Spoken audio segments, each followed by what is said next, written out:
श्री स्वामी समर्थ. आजच्या व्हिडिओमध्ये तुम्हा सगळ्यांचे स्वागत आहे. तर आजच्या व्हिडिओमध्ये मी तुम्हाला एक माहिती सांगणार आहे. तर तुमच्या मनामध्ये एक प्रश्न येत असेल की स्वामी समर्थांची नित्यसेवा कशी करावी, त्यासाठी भली मोठी आरास करावी लागणार का, की आपण आपल्या मनाप्रमाणे आपल्या इच्छेने आपल्या श्रद्धेने कशीही करू शकतो. तर याचंच उत्तर आजच्या व्हिडिओमध्ये मी तुम्हाला सांगणार आहे. तर श्री स्वामी समर्थांना आपण एक फूल जरी मनापासून वाहिलं तर त्यांना ते मान्य होतं, कारण आपल्या मनामध्ये श्रद्धा लागते. आपल्या मनामध्ये जर श्रद्धा असेल तर स्वामींना एक फूलसुद्धा पुरेसं होतं. आणि जर मनामध्ये श्रद्धाच नसेल आणि आपण भली मोठी आरास केली, फुलांचे हार वाहिले, पंचपक्वान्नांचा नैवेद्य दाखवला आणि आपल्या मनामध्ये कपट असेल किंवा दुसऱ्याविषयी द्वेष असेल तर स्वामींना ती सेवा कधीही मान्य होणार नाही. तर स्वामींच्या नित्यसेवेमध्ये आपण सर्वात महत्त्वाचं म्हणजे सुरुवातीला आधी स्वामी पूजा करायच्या आधी आपल्याला दिवा प्रज्वलित करून घ्यायचा आहे. कारण कोणतीही पूजा करताना पहिल्यांदा दिवा प्रज्वलित केला जातो. त्यानंतर आपण स्वामींच्या फोटोला स्वच्छ कापडाने पुसून अष्टगंध लावून फुलं अर्पण करू. फुलामध्ये जर पिवळी फुलं असतील तर पिवळी फुलं स्वामींना खूप आवडतात.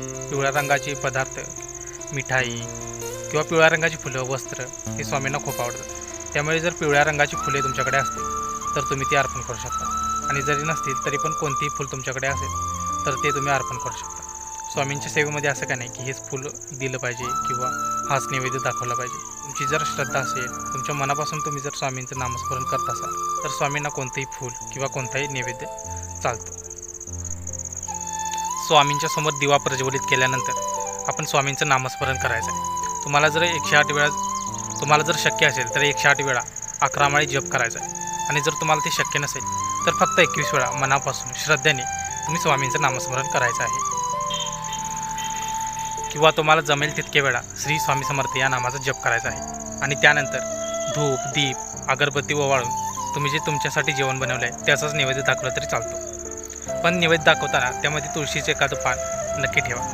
आणि तुम्हाला कधी जर जमलं तर तुमच्या मनापासून तुम्ही एखाद्याला दान करू शकता, म्हणजे अन्नदान करू शकता किंवा काहीतरी मदत करू शकता. थोडक्यात काय, स्वामींसाठी भलं मोठं काही करायची गरज नाही. तुमच्या मनापासून तुमच्या श्रद्धेने तुम्ही एक फूल जरी अर्पण केलं तरी ते स्वामींना मान्य असते.